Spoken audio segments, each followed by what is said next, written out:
So yesterday, the little-known fact that they shared was that I grew up with a pet octopus. Today, what I'll tell you that is little known is that Rabbi Wolpe and I had the pleasure of taking a Kabbalah class while studying in rabbinical school together.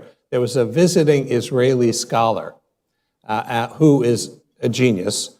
And the challenge with him was we never knew whether we didn't understand what he was saying because he spoke Hebrew with no vowels,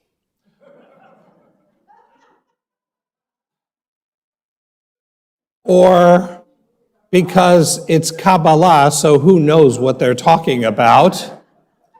But the two of us kind of helped each other survive that course. Otherwise, we might to this day still be students in rabbinical school banging to get out. So I want to share with you some thoughts I have on an unusual topic. I want to talk about what is the idea that the Jews are the chosen people mean for us today? What can it mean? And the short answer that I want to give you is I used to think that chosenness was a theological claim. And I don't think that anymore. I think it's a historical reality. So you can like it or not, but I don't think Jewish chosenness is something you believe in or don't, and I want to present the evidence to you today. Right? We're all on board for that? That certainly doesn't mean you have to agree with me. Nobody agrees with me, but here's what I think. A couple years ago, I was on a plane. I have a rule when I'm flying, and that is never, when the person next to you asks, "What do you do for a living?" never tell them you're a rabbi. It always ends badly in one of two ways. If they're Jewish, you trigger them to tell you every bad Hebrew school experience they ever had as though it's your fault. And the other possibility is that they're not Jewish, in which you get every cockamamie idea they have about the Jewish people. Sometimes I forget. Normally what I tell people is that I'm a professor of medieval philosophy. Nobody has anything to say to a professor of medieval philosophy.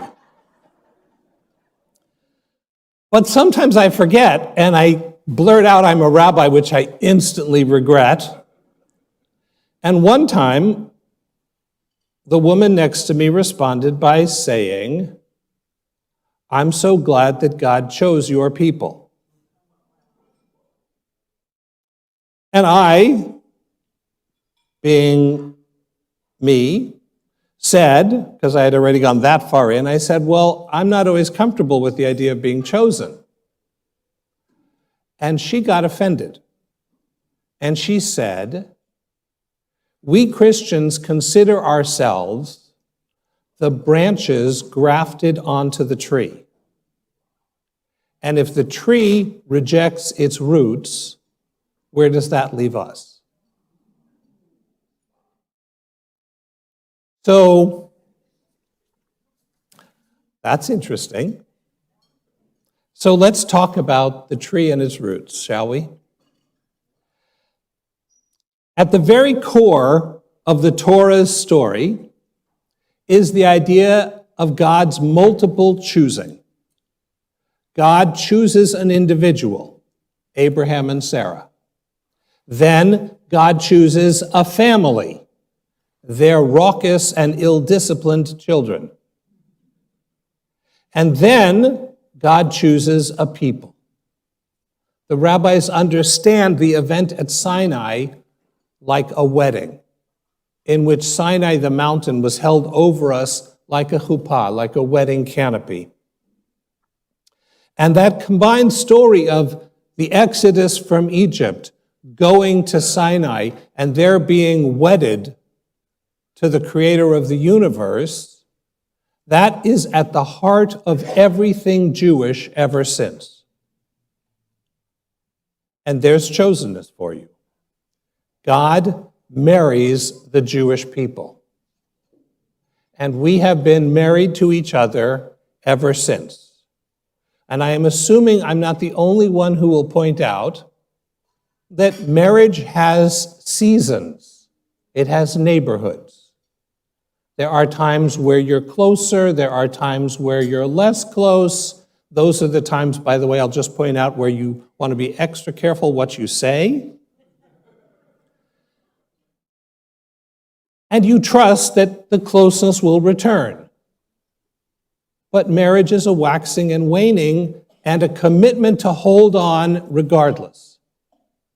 So we are in this wedded relationship to the Ribono Shel Olam, to the creator of the world. And there's a kind of mutual commitment in it. We do mitzvot, we study Torah, God continues to fill our hearts and our minds with Torah, and then God's supposed to bring blessings and security. I don't mean to be critical here, but I think there are some quality control issues on the other side of the relationship. Okay, but to God's credit, we did get the gift of the land of Israel. That was nice. And we do get Olam Haba, the world to come.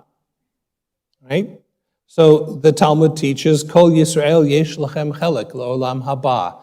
Every single child of Israel has a place in the coming world. Our liturgy is built on this notion of mutuality, chosenness, covenant. So I don't mean to raise a sore point, because I wasn't here this year for Rosh Hashanah and Yom Kippur. By the way, that's one of my criticisms.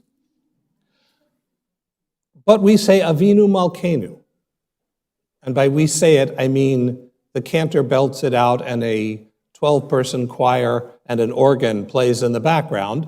But Avinu Malkeinu is this beautiful blend of God's majesty and intimacy. Our parent, our sovereign.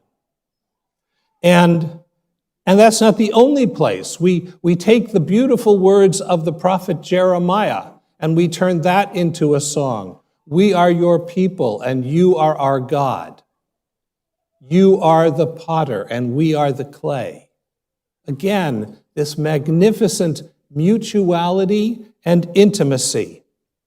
And that itself is a reflection, I mentioned, of the Exodus and Sinai, but also the book of Leviticus, where we hear, Kadoshim Tihiyu, you shall be holy because I, the Lord your God, am holy.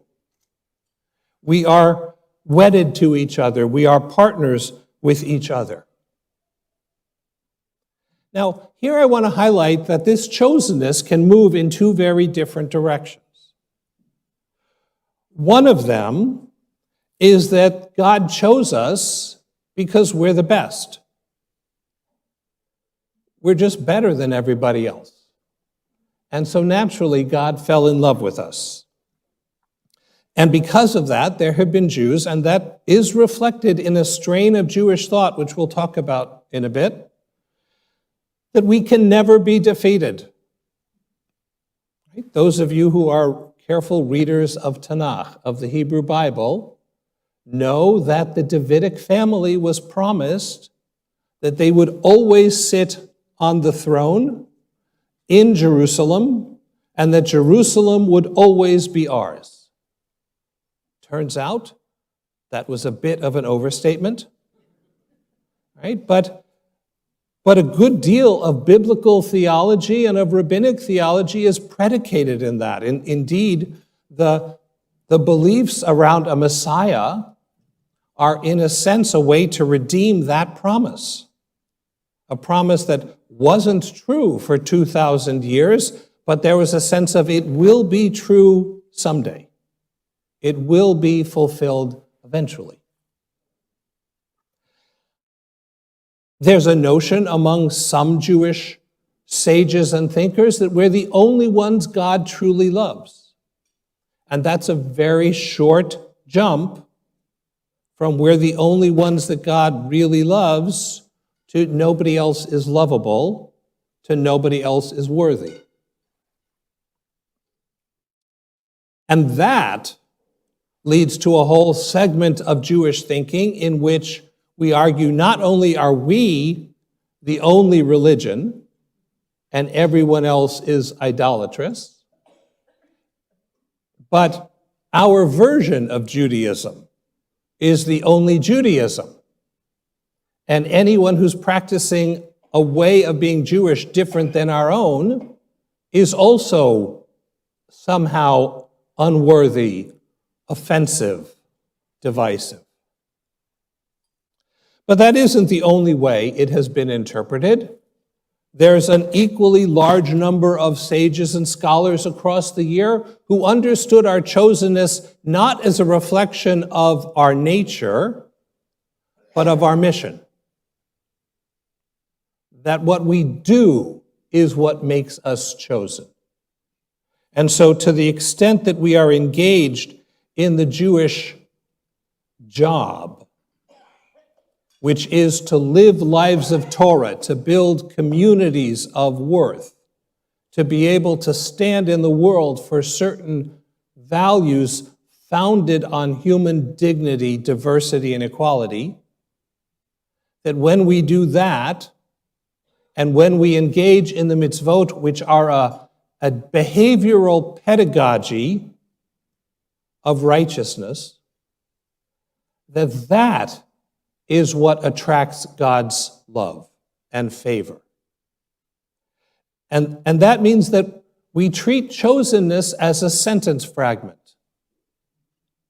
If a child or grandchild comes home from school and says to you, "I was chosen in class today," the response is, "That's great, honey. Chosen for what?" And that's a reasonable response to the Jewish claim for chosenness. We were chosen? Great. For what? And that for what becomes our focus. That approach to chosenness opens up a different set of possibilities. If we were chosen for what, then someone else can be chosen for something else. This notion of chosenness opens up the possibility that everybody is chosen, but we're all chosen for different things. And that therefore the right response is, can we be the best possible version of the Jewish people? And we don't have an interest in stopping other people from being who they are. Let the French be French. Let the Argentinians be Argentinian. Let the Catholics be Catholic. Let the Buddhists be Buddhist. Their chosenness is for something else. But we have to be true to our chosenness, to our mission.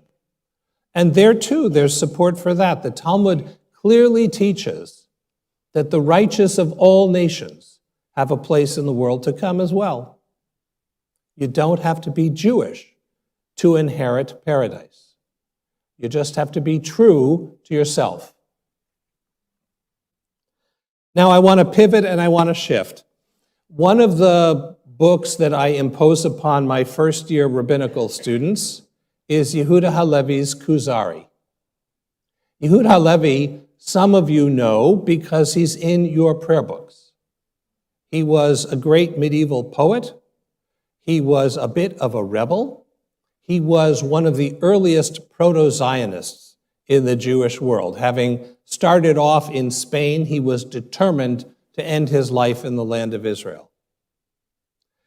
And in addition to his poetry, he wrote a remarkable book of anti-philosophy, which was one of the great stories generated in the medieval period. So I need to tell you a little history before I get into this. There was, once upon a time, a great ancient medieval kingdom that converted to Judaism. It was in a very bad geographical region in a really not good time. So they were located south of Christian Orthodox Russia and north of the Dar al-Islam, the Islamic world. That's a bad place to be. And the royal family, the Khazar family, decided that the way to solve that problem diplomatically was to be none of the above. So they converted to Judaism. Their people did not. The Khazar people, nobody back then was interested in what common people did anyway, but the entire nobility for a good 200-300 years practiced a non-rabbinic form of Judaism. And you can imagine, for the oppressed Jews in Tunisia, Morocco, Spain, France, the idea that somewhere in the East there's a powerful kingdom in which the big shots are Jewish, that fired the imagination. So Yehuda Halevi tells a story about how this happened, and it's fiction, but it's brilliant. He argues that this pagan Khazar king was trying to figure out what to do with his life, and he kept having nightmares, that his life was unworthy, that it wasn't going to amount to anything. So he decided to try to fix that by calling in a philosopher. And the philosopher tried to persuade him that doing philosophy itself would make his life better, and that worked until he asked the fatal question, well, tell me, are philosophers more moral than everybody else? You know the answer to that question. So he said, well, if it doesn't make a difference in how they live their lives, why bother? Okay. Then he just said, as an alternative, I'll bring in some religious leaders. So he brought in a Catholic priest who tried to explain to him why he ought to be Christian. And he listened along and he said, I have two problems with that. He said, one is, you guys keep going to war against each other. Right? If Christianity is the path of peace, how is it you're all killing each other? Why do you have knights with swords and shields and spears if you're the religion of peace? Hard to answer. So he asked him again, I have a second question for you. If you couldn't be Christian, what would you be? And the priest said, if I couldn't be Christian, I'd be Jewish. Because at least they have the prophets of Israel, they worship the God of Israel, so that would be my fallback. Okay, he stored that away. He brought imam to teach about Islam. He got the same story. He said, same question, you guys are waging war everywhere you go, right? I don't think you're behaving better than other people do. If you couldn't be Muslim, what would you be? And the imam said, well, I couldn't be Christian because they worship a human being.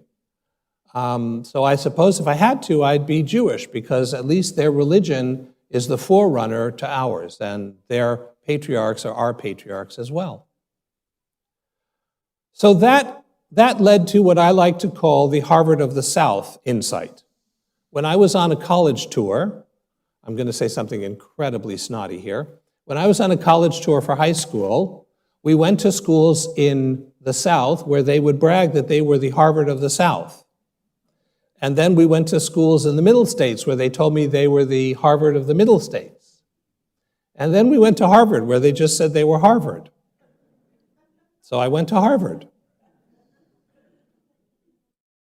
It occurred to the Khazar king, if everyone's fallback position is Judaism, maybe I should look into Judaism. So he brings a sage, Jewish sage, and the guy starts to tell him the Jewish story, but he doesn't start with creation, he starts with revelation. He starts with Mount Sinai. And the king says, this is bizarre. Why are you not starting with the creation of the world? And the Jewish sage told him, the creation of the world doesn't lead to anything particular. Everybody is the beneficiary for the creation of the world. But what leads to a way of life is a God who reaches out to talk to you. And then he offered a proof for the Torah revelation that I want to share with you. I'm not going to give you time to break it, but I'm going to tell you, in all the years I've taught philosophy, I offer this challenge to my rabbinical students. They have never solved the problem. Yehuda Halevi proves that the Torah revelation is true. He says it's not a matter of theology, it's a matter of history, and here's how he proves it. The proof of Jesus' resurrection is that when they came to the grave was empty. Does that prove that he had to be resurrected from the dead and is sitting on the right hand of God? No. Anybody who's been to the Middle East knows that empty graves are pretty common. So nobody saw him resurrected. It wasn't witnessed. All they saw was an empty grave. How about the Quran? Did anyone see the angel dictating the Quran to Muhammad? No, he was alone in a cave. And then he came out with this book, and the first person to believe it was his wife, Fatima. I happen to be in a marriage in which I suspect my wife often agrees with things I say simply to end the conversation. Sorry, honey. So that's in private too. Notice that doesn't disprove Christianity or Islam. It just, they're making a big claim based on something private. But, he says, the Torah claims to be given in public. And here's the thing about something that you claim happens in public. The first generation, the generation who were there for it, if you claim something happened publicly, someone's going to say, what are you talking about? That didn't happen. I'll give you two for instances. Remember when the economy tanked in 2007, 2008? You all nod your head. Yes, I sure remember that. Because it was a public event and we were alive. But do you remember when it rained purple giraffes yesterday? You're going to start checking my medications. Right? So the Torah claims it was given in public. And that, says Yehuda Halevi, is unique among all the revelations. What would have happened if Moses had said to the Jewish people, you all saw the giving of the Torah. You were there at the foot of Mount Sinai. You heard the thunder and the lightning. You heard God's voice. You saw God call me up to the top of the mountain. You were witnesses of that. That first generation, if they weren't witnesses of that, what would they have done?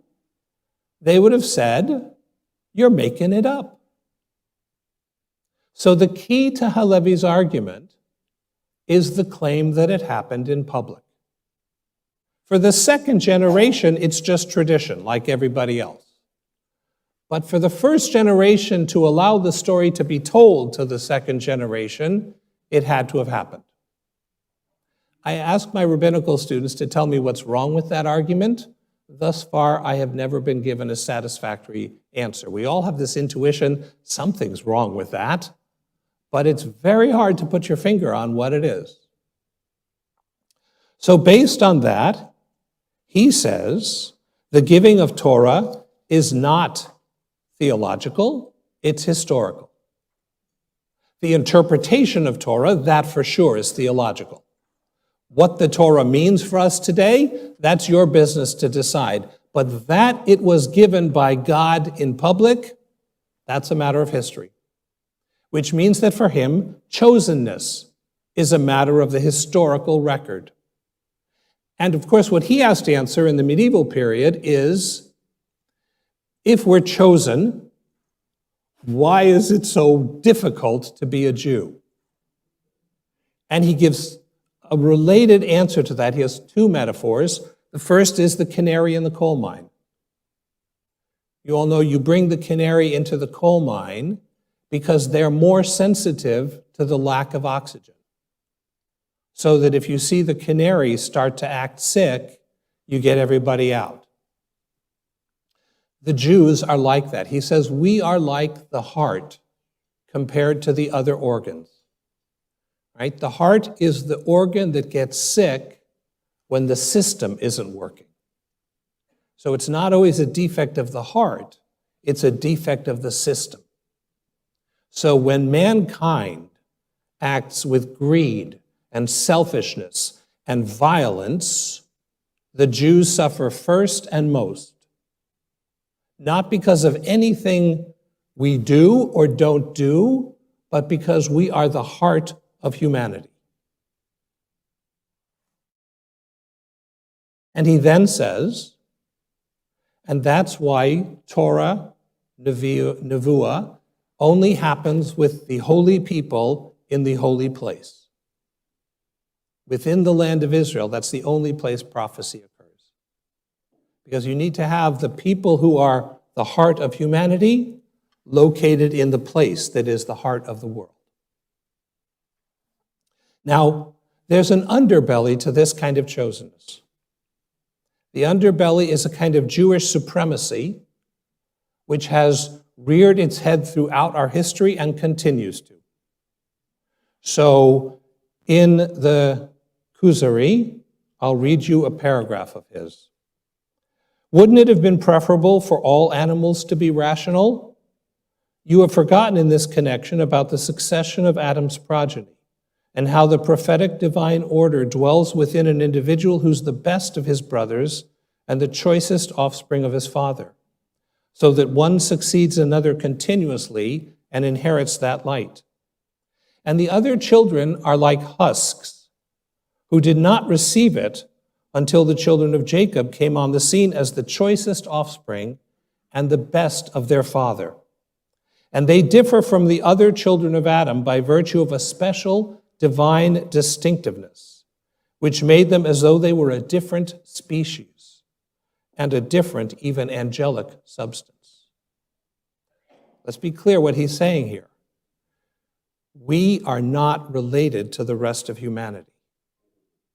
We are angels, and they are dogs. That's a big thing, isn't it? That's not something that stops with the Kuzari. So the Alter Rebbe, the Chabad rabbi who wrote the Tanya, which is the founding document of the Chabad movement, and there's much beautiful about Chabad. So don't hear this as a criticism of Chabad in general, but it is a criticism of one of their cornerstone ideas. The Tanya says that Jews have a divine soul and Gentiles have an animal soul, which means a Gentile can never become a Jew. Like they can practice the mitzvot, they can do all of that, but they will never change souls. And that wasn't just an idea in the Tanya. The most recent Chabad rabbi, Rabbi Schneerson, wrote, in our day and age, one does not have to be a chassid or even a Kabbalist or even a confirmed believer as long as one does not close one's eyes to the stark facts to see what kind of souls the nations of the world have. For all the nations of the world were witnesses to what took place in Germany and the countries that it overran, yet they remained indifferent. In light of this, the words of the Alter Rebbe may even be an understatement. Get that? Divine soul, human soul, and the most recent Chabad Rebbe says that's an understatement.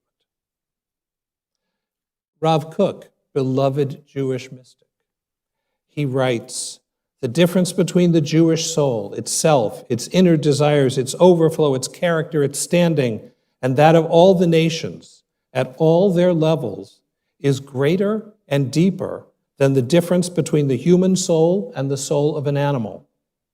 Between the latter, there is merely a quantitative distinction. Between the former, an essential qualitative distinction pertains. This is a part of Jewish thought that continues to this day. And we hear it from some segments both in America and in Israel. And I want to just say here, it's very ugly. And it is toxic. But now I want to get to my evidence for why I believe chosenness is a fact. Let me start with something that I learned from my friend and colleague, Rabbi Wolpe. Do you know what percentage of humanity is Jewish? About 0.2. That means that the percentage of humanity that are not Jewish is 99.98%. That's a lot. Do you know what the English word for a non-Jew is? That is to say, for the 99% of humanity. Is there an English word for that category? Gentile. That's crazy. Do you know what the English word for not Chinese is? It doesn't exist. That's a fourth of humanity. And there's no word for not being in that category. The word for not being French, the word for not being English, the word for not being Christian. There's no words for that. But in English, I'm not talking about in Hebrew, that we would have a word for non-Jews, I get. But Western people have a name for people who aren't Jewish. That's crazy. Do you remember saying that? Here's another thing that's only true of us that I don't for the life of me understand. Can you think of any other group where their identity is contested and other people claim to be the real ones? So let me just be clear about that. There are people out there saying, we are not Jews, they are. Part of me wants to say, geh gesund or hate. You know, I'm happy to take a break for a while and be a Gentile.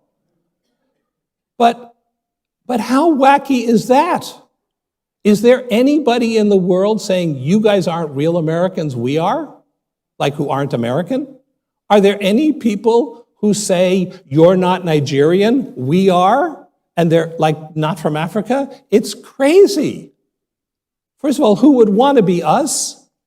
And second of all, why are they so incentivized to say we're not us? But there it is. And it's not just one group. There are actually several different groups competing for who's actually us. Have you thought about how nuts that is? Okay. Third, can you think of another people who rise onto the historical stage and then just keep going? Where is Pharaonic Egypt? Where is ancient Greece? Where's imperial Rome? Where's Tsarist Russia? These nations rise and crash, and rise and crash, and we are the ever-ready rabbits of history. We just keep marching forward. Now, I have a theory about this. Hear me out. I think that's because other nations associate themselves with things that matter. Land acquisition, power, wealth, oppression. And we argue about which end of the egg comes out of the chicken first. And if the chicken lays its egg on a Friday afternoon, are you allowed to prepare it on the Sunday of Yontif? We scream at each other about this stuff while nations rise and fall all around us, and we're too distracted to notice. We just hear a loud noise and we look out the window and go, what was that? And back to the egg. But for whatever reason, here we be. And people have been predicting our demise from the moment we started. Can you think of another nation like that? I can't. Or, related to that, can you think of another nation where the entire world identifies with its heroes? Let me put that in two ways because it's related to that. We started out a small Canaanite people, along with Hittites and Hivites and Girgashites and Perishites, who, by the way, have been underperforming for a long time. And the whole world thinks that they are the children of Abraham, Isaac, and Jacob. You can talk to someone whose people were marauding Vikings, and they think they have a stake in that story. Do you know how wild that is? You can talk to people whose ancestors were kidnapped in Chad or Guinea who have a stake in this story. They think it's their story, which it is, but that's nobody identifies with the Epic of Gilgamesh. Right? This is the best-selling book every day in the world. And the other books that sell because they're ripping it off.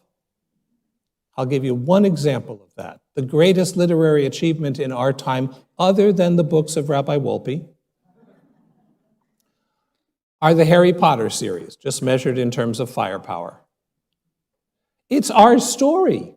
It's about a kid of uncertain parentage who gets raised by strangers, who discovers at some point that he's not part of where he's from, he's actually part of a different world. He ends up with magical, unexplainable powers, and his job is to vanquish the bad guy and lead people into freedom. That's the Harry Potter story. Where have I heard that before? Right? That story has been liberating humanity for all times. It's just an obscure Iron Age, ancient Near Eastern legend. But it's become the story of the world. How do you explain that? How do you explain that we receive disproportionate attention? I want to remind you the teaching of Tevye. Chosenness is not always so great. Remember when Tevye turns to God and said, would you mind choosing someone else for a while? Right? So how do you explain that even in places where we've never lived, there are anti-Semites? Rabbi Wolpe and I were kibitzing before, and I don't know that he agrees with this, but it's my feeling that the only ones who have the right to be anti-Semites are those of us who work with actual Jews. We've earned it. But people who haven't put in any time hate us, and they don't know us well enough to hate us. And here's the flip side of that. Do you know the most attractive category for American women to marry? This kills me. It kills Ilana even more. Do you know that if you ask American women what category man would you most prefer to marry, they say a Jewish man. Ilana insists that's because they haven't spent time with us. I think it's because we're just utterly charming. Thank you for that. That was a man clapping. But how do you explain that? Right? How do you explain that there were no UN resolutions last year about China, about Tibet, about Nigeria? You know where this is going. And there were 15 about Israel. Even if you think Israel is doing something bad, so are some of those other people who no one notices. So how do you explain the fixation? How do you explain that the solutions proposed for China and Tibet is that China change its policy, and the solution proposed for Israel's policy issues is get rid of the whole country? So for all of these reasons, I no longer think that our chosenness is a theological claim. I think the nations of the world have demonstrated that, like it or not, we had better start living as though we are chosen. And I want to highlight what that means. The chosenness I'm talking about is the chosenness of the Rambam, not of Halevi. I do not believe we are metaphysically different than other people. I believe that our mission is from God. And that, like it or not, frankly, believe in God or not, what's amazing to me is the number of secular Jews who still affirm the mission. The mission is to be a light unto the nations, to show what it means to be a caring community, to lift up the idea that all people have a God-given dignity and an equal worth, to insist that there has to be a day of work, that you're more than your labor, to be able to insist that we live in harmony with the earth and that the earth needs to rest just as do any other created creature. We have been teaching humanity what it means to be human from the day we started as a people. So believe in God or not, that is a matter of theology, but chosenness is not. And whether you choose to be chosen or you choose to reject it, you're stuck with it. There's no way to resign your position. The world will impose chosenness on us even when we want to walk away from it. But why would we walk away from the greatest mission ever? We are given the privilege of carrying this ancient, beautiful heritage, which lifts up ailing humanity and shines the light of love into the dark corners of the world. Who wouldn't want to be chosen?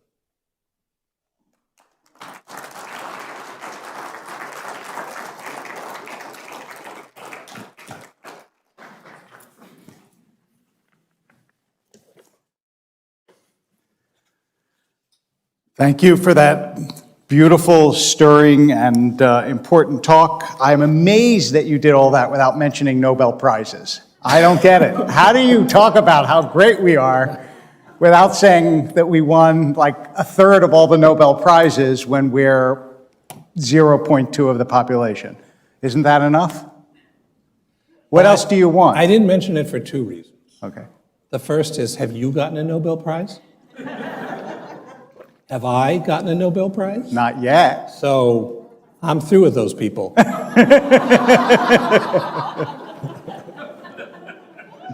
The second is, more seriously, I think that's a fluke.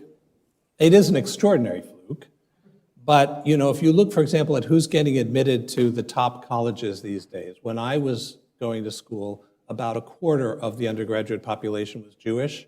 That hasn't been true for a while. No.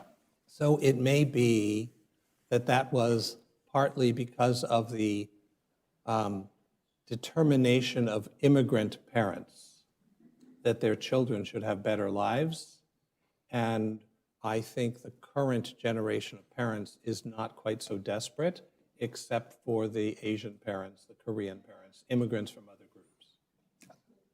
I could disagree with you about that, because after all, so many of those winners were Jews from Central and Eastern and Western Europe who weren't immigrants. They lived there for a long time, all the physicists who were from Hungary, but we'll let it go. But just the Nobel Prizes too. He's not given up. I did want to ask you, you gave Yehuda Halevi's explanation for anti-Semitism, but clearly this is, there are lots of reasons for anti-Semitism, and it can't solely be because we're the heart of humanity. How much do you think the idea of chosenness has contributed to, or is a spark to people not liking Jews? Thank you. That was actually in the outline, but I didn't get to everything. I don't believe that anti-Semitism is caused by our claim of chosenness, any more than I believe that white racism is caused by black behavior. I think that anti-Semites use chosenness as an excuse for their own bigotry and violence. And I think we need to be very clear and firm about that. Bigotry is caused by bigotry, and then it looks for supporting arguments. So let me just be clear about that. There are individual Jews who behave badly, and I'm ashamed of them. But to turn that into that Jew did something reprehensible and therefore all Jews, that's the bigoted move that is not generated by anything we say or do. It's generated by their need to be hateful and violent. And how much of, I'm going to flip the question now, how much of Jewish achievement, ambition, survival, do you think is attributable to the fact that Jews believe they're chosen? Yes. So that, I think, our affirmation that we are chosen, our willingness to embrace that, has contributed immeasurably. Don't forget that for most of our history, we were a downtrodden minority. And what that meant was that out in the world, we were buffeted all the time by the message that we are tainted and unworthy. But any Jew who came home and on Friday night lit candles and sat around that table and sang about the angels noticing us was for that evening the child of royalty. And that carried us through very difficult times. I believe that belief in our chosenness, which again, I think is not just a belief, I think it's an acceptance of a reality. I think that was a crucial component to Jewish survival and, frankly, to Jews surpassing themselves, right? Other people seem to be okay just having a good meal and going to sleep, and we need to change the world. Right. That may also be because Jewish food is not, the Italians could have a good meal and go to sleep. You are speaking like an Ashkenazi Jew. I am speaking like an Ashkenazi Jew. I will tell you should try some Persian food. Go ahead, applaud. I know you want to. The part that you spoke about, that we've spoken about, I've spoken about a little bit, but that is so uncomfortable for Jews to acknowledge, which is that there is a strain of Jewish, we are just intrinsically better than other people. How much of that do you attribute? First of all, I first want to ask, how many minorities don't secretly feel that? I mean, do you think that there isn't in the Albanian community a sense of we're really better than the people around us? Yes. And second, how much of the turning it into a metaphysical, our souls are better, is a result of the fact that that was the only kind of revenge that Jews were able to take, was a kind of spiritual revenge? So there's a lot that gets thrown into that. The fact that we are tempted to respond to our haters by saying, oh yeah, we're better than you, I get that psychologically. I certainly understand that. But it's a strain of thought so strong, particularly in the mystical tradition and in the Hasidic tradition, Right.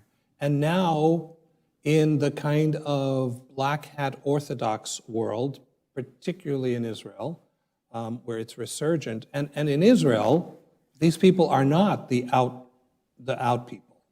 They're holding great power, and the danger is, I'm okay with it as a way when we're weak and oppressed to carry ourselves through tough times, but when we become powerful and dominating, then it becomes really deadly. Not only to Jews who then don't live that life, but to non-Jews around us who are under our power. It becomes deadly. So, yes, other peoples, I think everyone sometimes, either secretly thinks they're better than everyone else or they're French. So they openly think they're better than They're everyone. overt Right, about exactly, it. yeah, Why hide it? Right. But I think it's different. I think that the mystical, look, there's a huge debate. Are Jewish ideas responses to things external, or are they generated? And the answer is almost always both. Right. So I think there are certainly external reasons to push some Jews in that direction, and then I think there's the need of all people to just think they're better. It's just, thank God we have people like Maimonides, like Rav Sadia, some of the great Jewish thinkers. The Talmud weighs in definitively and says, I understand psychologically why you want to say that, but it's forbidden. It's forbidden, right? Because among other things, we affirm, I know Sinai affirms this, that someone who isn't born Jewish, who joins the Jewish people, is 100% as Jewish as someone whose great-great-great-grandparents were already Jewish, right? If we're something you can become, then it's about the mission. And that, I think, is what the Torah holds us to. We should say that those who, just because people may be wondering, those who believe that Jews are metaphysically different, but acknowledge that there are converts to Judaism, some of whom have made huge contributions, what they'll say is, this soul was originally Jewish, got lost somehow through the historic, and now is just returning. It's not actually a non-Jewish soul becoming Jewish. Which, by the way, is, I think, as problematic. I've talked to Christian theologians who justify their belief that outside of Jesus there's no salvation by this idea that there are secret Christians. So if you're a righteous Jew, that's because you have, unknown to yourself, already affirmed Christ by your behavior, and therefore you count as in. I find that so distasteful, and it seems just as distasteful when Jews say that. So you didn't, in other words, but it doesn't seem to me exactly, I mean, I don't like it either, but it doesn't seem to me exactly analogous, because what they're saying is you have rediscovered your true origin, which a lot of converts will say about themselves. Yes, but, well, right. The difference is here, they're still making not a claim of, I've discovered the path that gives me meaning. It's that metaphysically, you are part of the angelic, not the animal, and your family who aren't converting, they're animals. That's the difference. That's fair enough.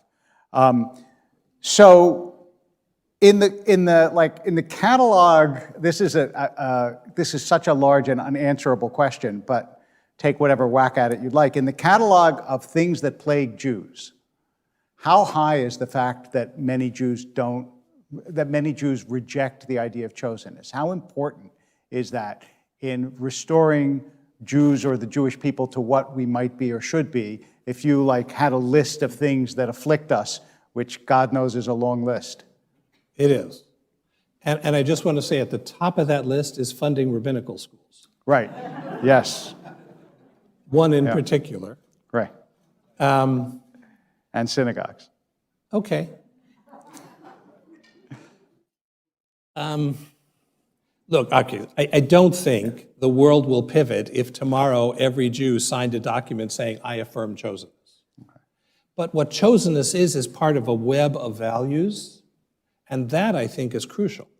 So recognizing the interlocking nature of Jewish values, Jewish community, Jewish engagement, Jewish practice, I don't see a meaningful Jewish survival without that web. How that web gets translated into actual lives will vary across communities and generations and individuals. But that web, I think, has always been essential and still is.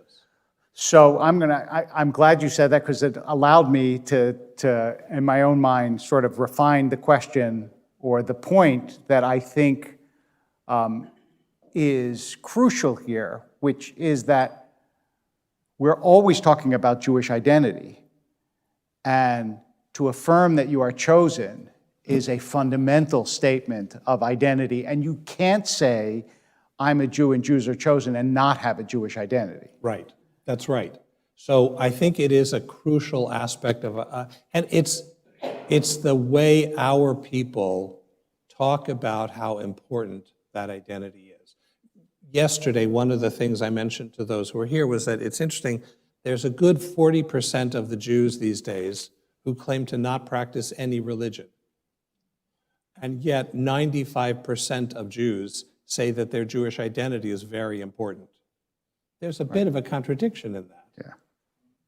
So I know you've had this experience as well. When my brother, who is a professor at the Harvard of the South, Emory, and so is the Dalai Lama, a professor there, although he no longer comes to Emory because he can't travel anymore. But so when my brother and I were traveling in India, we had an audience with the Dalai Lama in which the first thing that he said was he looked at me and said, what's this about chosenness anyway? First thing he said. And then I said, yeah, it's true that Jews believe they're chosen. I said, but we don't necessarily believe we're the only ones who are chosen. Other people can be chosen for different things. We're chosen for our mission. And he laughed and he said, yeah, Tibetans think they're chosen too. There you go. So I think it's pretty universal that, Well, it's universal among Jews and Tibetans, anyway. right? Isn't that everyone? That covers it for me. That's pretty much it. Did he Right. give you one of the cloth things? Well, he did. He spoke to the Emory students, and then I spoke to the Tibetan monks about how we survived in the diaspora, which is their great, And it was quite wonderful. He spent hours with the students, answered every question. One 18-year-old young woman from Emory. I was going to say girl because 18, when you reach a certain age, still seems like a kid. Don't do it. All right. Got up and asked him a question. His answer was, I'm, however old he was, 80 years old and Tibetan, so you have a lot to learn from me. He said, but I don't know what it's like to be an 18-year-old from Atlanta, so I have a lot to learn from you. Wow. Now that's a remarkable thing for us, for one of the great spiritual leaders in the world to say. So yeah, he was and a great experience. He's brought in Jews regularly because he recognizes that Jewish survival is counterintuitive and really unlikely. That's just another way of saying we're chosen. I mean, that's kind of what chosen means, is that the universe has an interest in our perpetuation. And how much do you think we have undersold this theme in non-Orthodox Judaism? I think we have backed away from it because it doesn't easily fit with our general liberal assumptions. And here I want to be explicit because it's Sinai. By liberal, I don't mean Democrat. I mean there's a broad classical liberalism that embraces the two major parties in this country, and that liberal rhetoric is very uncomfortable with chosenness, in part because, and here's an irony, Christian triumphalism, you can't go to heaven without Jesus, is an exclusive claim of superiority. Right. Right? Jewish chosenness, outside of that, the group I spoke about, is not. It's what Rabbi Wolpe said to Hello Dolly, right? That there's we each have a mission, and we all need to be true to our mission. So I think chosenness gets filtered through supremacy, but I don't think that's what it's about. And speak to how much the idea of chosenness has gotten woven into the fabric of Americanness, because America clearly thinks of itself as a chosen nation. Yes. Look, I love the fact that when the Continental Congress was creating this country, Ben Franklin, who's one of my heroes in the world, Ben Franklin proposed that the seal of the United States should be the Israelites crossing through the sea to dry land. Because he saw his battle as against a pharaoh with this oppressed but chosen people, which is why our cities have the names like New Canaan, because we were, and there's the underbelly of that too, that it's about supremacy. But here I want to also say the illiberal thing. I believe in American exceptionalism. I think this country is profoundly different, and in part because it has a sense of we carry liberty for humanity. And we are the ones who, if we don't carry that torch, no one will. And that people flock to us. Look what's going on in Ukraine right now. Look at the role we're playing in Ukraine. Like, that is our vision of what this country is at its best. And part of the reason that that's so is exactly what is the business with the egg. When you talk about how the Talmud argues this, which is the subject of a very famous essay by the German poet Heine about the egg and arguing about the egg, which is that America is founded less by a people than by an idea. Right. And Judaism, too, is an idea-driven creation. I would even go so far, and we're moving a little away, but I think there's a reason why. They're used to my sermons. We never stay on one topic. It's not a problem. There's a reason why this country has been uniquely welcoming to its Jews.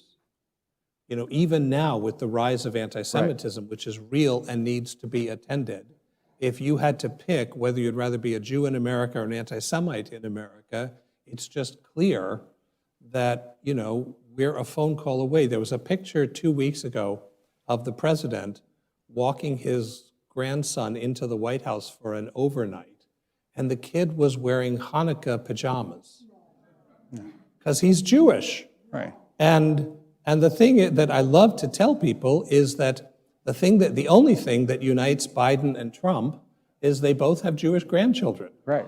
Right? So they meet at the Gan to pick up their grandchildren, Hi, Joe. Hi, Donald. And they have a little cholent and then they go home. Right? But I think that America is founded on a story of diverse people coming together with a shared vision of freedom. And that's exactly the story of the children of Israel and the mixed multitude going to a land to establish a confederation of freedom. And to combine a little bit yesterday and today, that is the future of Judaism and the chosenness, how do you, in a society where to assert any kind of specialness, especially if you look like both of us look, to assert any kind of specialness. That's the nicest thing you've ever said to me.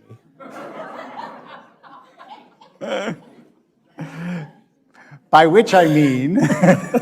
No, leave it alone. Yeah, leave it alone. Leave it alone. Seriously, but I mean, how do you advance this message, not to Jewish audiences, but in general, when we live in a world in which to be a white male and to assert any kind of specialness or uniqueness or specialness, my thesaurus ran out for a second there, is going to get you clobbered in the marketplace of ideas.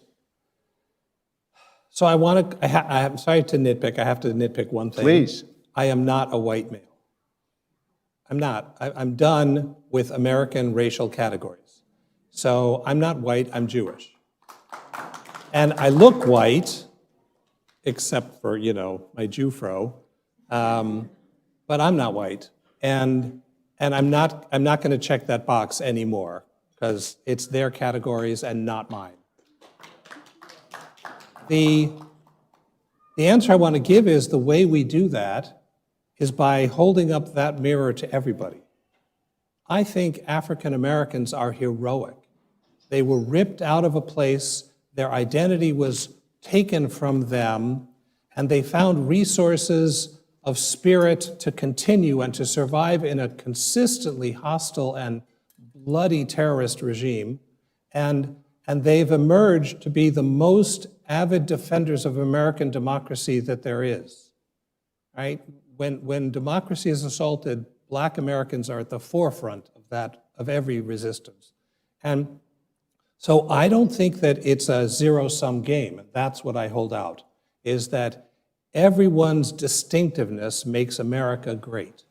And I don't want anyone to flatten their uniqueness into some parve, neutral story.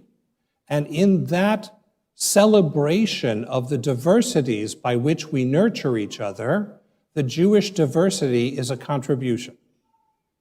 That's it. So then, and I think this is exactly I don't want to say the productive, fruitful approach is for Jews to be able to insist on the uniqueness of other groups as well, without which we don't get to insist on our own. Correct. And I want to say here, what is breathtaking, and we're back to my chosenness thing, is we piss off the crazy left and the crazy right whenever we insist on being ourselves. Right. Because we don't fit anybody else's categories.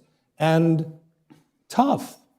I'm done trying to fit other people's categories. So we know who we are by our enemies, and we also know who we are by the people who are themselves liberated by our refusal to fit other people's categories. And when you say, I mean, I have my own, I want to test out my theory, which actually accords a little bit. I'm going to talk about this in part on Wednesday night when I talk about anti-Semitism, but it seems to me that the reason, in large measure, that America has been so hospitable to Jews is that for most of our history, we were the identifiable other. They were like Russians and Jews or Frenchmen and Jews. But there aren't Americans and Jews. There are so many different groups that we're not, as you said, better to be a Jew than an anti-Semite in America. Yes, and I think part of that we owe to the founders of this country and their separation of church and state, which was uniquely helpful to us. I think American encouragement of individual initiative fits Jewish culture. Right. So yes, I think that is a huge piece of why we were able to thrive. So now speak to, if you would, although again, this is a big topic, but it's certainly, to have you here and not get your thoughts about this would be a shame. Speak to how the divisions within the Jewish community are manifesting themselves and making us less powerful and cohesive than we might otherwise be. So, okay. Well, I'm asking this because we don't, I mean, at Sinai, we're as one. So we don't understand how other parts of the Jewish community don't stand together the way we do. Here's, I think, the challenge. We've been so embattled for so long that we've extended our frailty to each other. So it's not enough that you love Israel, you have to love Israel my way. And if you don't love Israel the way I love Israel, then you're either a capo or a murderer. And we do that to each other in every area. So we do that with my way of being Jewish is the only way to be Jewish, and your way leads to extinction or fanaticism. And what we've lost is the ability to say, I'm doing the best I can to make sense of things, and this is what I think works for me and might have something to offer you. Tell me how you do it, and maybe I can learn from that too. Mm-hmm. And I've noticed that, for example, in the way left-wing Jews criticize right-wing anti-Semites, and right-wing Jews criticize left-wing anti-Semites. And nobody takes care of their own. And the way we talk about a cancel culture, and we identify people on the other side who are canceling, but we don't look at our people who are canceling. And we've lost that. Like, I do think the power of a place like Sinai can be that it vociferously nurtures a diverse center. And that takes courage, because that's not the age we live in. This is an age of fragility, and it's an age of, you've hurt my feelings, and therefore you're not allowed to say that. And right. That, I think, is going to pull us all down. And how are you training rabbinical students to be other than that? I insult them a lot. I remember that from rabbinical school. Yes, you do. Well, that was just practicing. Right. Well, I think that's the ongoing task. How in our age do we nurture diversity of style, of opinion, of practice within a shared parameter? I think we're mostly pretty good at that. You know, I'm pleased, for example, I've been disheartened by the way J Street and AIPAC have been assaulting each other. And I think that's dangerous for the Jewish people. I think they have strong points of disagreement, and I think they should have shared platforms where they argue with each other. But the way they've taken to insulting each other on the public media is just harmful to all of us who love Israel. And I think my students have been, by and large, pretty good about, there's a range of ways that we support Israel, and we nurture each other to be Zionist in the way we each understand it. And that, I think, has to be a role model for them to then take out into the world and share with their communities. And how much of the internal discourse that is so difficult do you think arises from the fact that Jews are always have the sense, whether it's true or not, that they're like on the brink of existential obliteration? Yes. So I think one is that we do all walk around with the sense of it's going to end with us. Right. And the second thing is, I don't think we're mingling much anymore. So we tend to know only people who think like we do. And, we go to our synagogues and we sit with people who confirm everything we think. And then we only know the other people from the editorials that they put out, and that's never people at their best. Right. So I think if there's a way to start not only doing interfaith work, but intrafaith work, and start having conversations with Jews who don't agree with us, but to do it in a spirit of curiosity and not necessarily to find common ground. You're fine having the opinions you have, but aren't you interested in why a decent human being would have a different way of putting it together? I think we need to create fora for those kinds of explorations. I want to just, a story that came to me that I think I told over the high holidays, but I want to tell very quickly here that struck me to go back to the real theme of your talk this morning was that when I was in Rwanda and then read about the Rwandan genocide, the most famous book about that, which is We Wish to Inform You That Tomorrow We Will Be Killed Together with Our Families, the title is taken from a letter that was written by 7 priests, and then they were killed because the head of the church absconded with the letter and moved to Texas, of all places, and never helped them. But the last line of the letter, which he quotes in the book, Philip Gorovitch, who wrote the book, the last line of the letter is, and we would be saved as Esther saved the Jews. And I just thought how remarkable it was that thousands of years later in sub-Saharan Africa, yes, these people who are about to be killed, who do they look to as an example of salvation is this Jew from Persia from thousands of years ago and say, look, we want to be saved like she was saved. And if I could build on that, another point of Jewish distinctiveness is that we feel responsible for each other, right? When a Jewish community suffers halfway around the world, that becomes an issue for us. I'm always amazed at the indifference of co-religionists of other religion to the suffering of their brothers and sisters, or ethnic groups who, well, that's a faraway community. And in our world, and you know this from the work of the Federation and the work of many of our agencies and the work of our synagogues, if a Jew suffers anywhere in the world, the Jewish community feels the pain and takes responsibility. Right. That also is a measure of our chosenness and of our sense of identity. Once we've liberated them, then we scream about how their opinions are wrong. Right. But we're going to do that, not other people.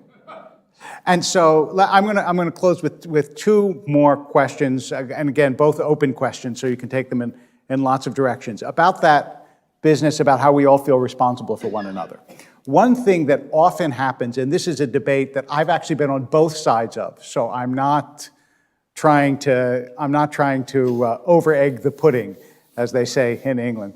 The reason that came to me, this is an aside, and then I will get back to, is I just heard this great story that is actually a story about Churchill, unlike most of the stories about Churchill that just get attributed to him, which is he grew up, even though he had a very difficult childhood, he grew up very privileged. And he never cooked in his life. And when he was older, his wife had asked him at one point if he could cook something. And he said, I can boil an egg, I've seen it done. I just thought that was such a great line. So that's why I was thinking about over-egging the pudding. Is when you criticize Israel, what you get is, if you don't live here, you don't have a right to criticize. And both of those sides, both the criticism and the you don't have a stake in it, so you actually don't get to criticize, have, I think, really solid arguments on their side. So how do you feel about Jews outside of Israel criticizing Israel, and are there limits to that criticism?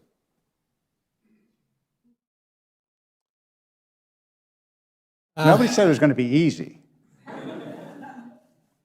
You're just making sure that I retire when you do. Yep. Yep. Old man. So here's the thing. I meant to say you look like me, but younger, is what I really meant to say. I heard that. Yeah. I think the challenge for us, there is merit to both sides. We don't die in their wars. We don't suffer from this terrorist assaults. That is all true. We don't vote in their elections, and we shouldn't. I'm a citizen of the United States. I love Israel, but I'm not a citizen of the state of Israel. My kids don't serve in the military. All of that is true. And yet, my identity and Jewish life are unthinkable without Israel. And I have friends across the political spectrum in Israel who say to me the opposite. When you are silent, you're aiding the people who are causing our suffering, whoever they identify that to be. And there's merit to that too. So I want to say something about me personally and then something about the world in general, because I don't think it's the same standards. I will never publicly criticize Israel. And when I have something critical to say, I try to find an Israeli with some clout to say it to. So I have spoken to ministers of the Israeli government, and I've said, why are you not doing this? Or every time I see a picture of that, you're causing harm, like that. But I'm never going to say that to a newspaper. Because the way it gets used out in the world is, see, even Rabbi Artson admits that Israel is a murderous state that should be eliminated. Right. And there's no way for me to say something that won't be put in that context. Do I think everyone should follow that policy? I don't. I think there have to be a range of different responses now in which people put their views forward. But what I would say is any Jew who's going to say something about Israel has to start every single statement with the list of how they love Israel, they believe Israel has the right to exist, the Jewish people have the right to national self-determination, I have a difference about this policy, and here's how I think it should be corrected. And they can't just start with the last two. They have to go through the whole litany every single time. You may not like some of the politics, but my Rabbi Sharon Brous never gives a sermon critical of an Israeli policy without 20 minutes of all the ways she loves Israel and she and her family have made aliyah and are attached to it, and then comes the policy criticism, every single time. And I think there is a need to express our views on Israeli policy choices. And those will be diverse, and we won't agree with each other, and Israelis are free to ignore them. But what I don't think they can do anymore is say that as American Jews, we have to be existentially connected to Israel and have no opinions. That I don't think is in Israel's best interest. I think sometimes someone far away is able to see something that you need to see, but the context has to be, we are family, we love each other. There have been people making statements recently about how their love of Israel is up for grabs, right? Nothing will stop me from identifying with Israel. No political choice of any Israeli government will ever stop me from loving Israel, but it will make me need to speak out about policies that they're following, right? If there are people who advocate what I see as intolerable racism or other policies, that is going to get a reaction. Would you speak out about policies that have to do with the status of Jews in America, conversion, rabbis, who's recognized as a rabbi, what conversion counts in Israel, law of return, those sorts of things? Would you speak? I'm not asking what your view is. I'm saying, would you speak out? Because those are policies that directly touch American Jews. I don't. I will say I'm somewhat embarrassed by the way American Jews only speak out about their self-interest, and they don't speak out about moral and survival issues for the state. I think that that is a betrayal of who we are meant to be. That the only thing we squawk about is they don't let us pray at this part of the wall, and then policies that affect, for example, the economics of the middle class in Tel Aviv, we say nothing about, or how policies affect minorities in Israel, religious or ethnic, we say nothing about. I think that is unworthy of us. And lastly, so one of the things that you and I have both devoted our lives to and keeps us up at night, I don't mean to speak for you, but I assume, keeps us, is that non-literalist Judaism is very hard to advance in this world. And you spoke about it yesterday, but I also want you to give us in summary what it is that is the most important thing that we can do to ensure the perpetuation of the kind of Judaism that we believe in and have given our lives to. Sure. Look, I think there's a way in which, the great liberal theologians, Kaplan, Heschel, whatever, even when we got to the seminary in New York, the rhetoric was that we were American Judaism. Right. And Orthodoxy was going to be a small group to the right, and Reform would wither away, and we were, and that proves to have been, at best, premature. I think we didn't count on several things. One is the profound human need for certitude. It's harder to ask people. Louis Jacobs had a wonderful phrase. He said, I would rather be possibly right than certainly wrong. And people would prefer certainty, even if it's wrong, I think, by and large, because they're scared and they're on the defensive, and it's very assuring. I also think we never factored in what would happen when you took a bunch of Jews from places that had suffered terribly, by which I mean Arab countries and Russia, and they became a majority in Israel. Right? When we were growing up, Israel was a socialist country with a left-wing vision. That hasn't been true for a long time, but that weighs into American Jewish institutional life for a lot of reasons. I go back to Solomon Schechter, wrote an essay called Her Majesty's Loyal Opposition, which I know you know. And he raises the idea from British Parliament that a minority party has an important role to play. And it may well be that Reform, Reconstructionist, conservative Judaisms are going to be Her Majesty's loyal opposition. That, I guess, His Majesty now. Yeah, right. Sorry, Liz. That we will not be the majority voice publicly, although we still are. Numerically, non-Orthodox Judaism is 70, 80% of American Jewry. But we're not the loudest, that's for certain.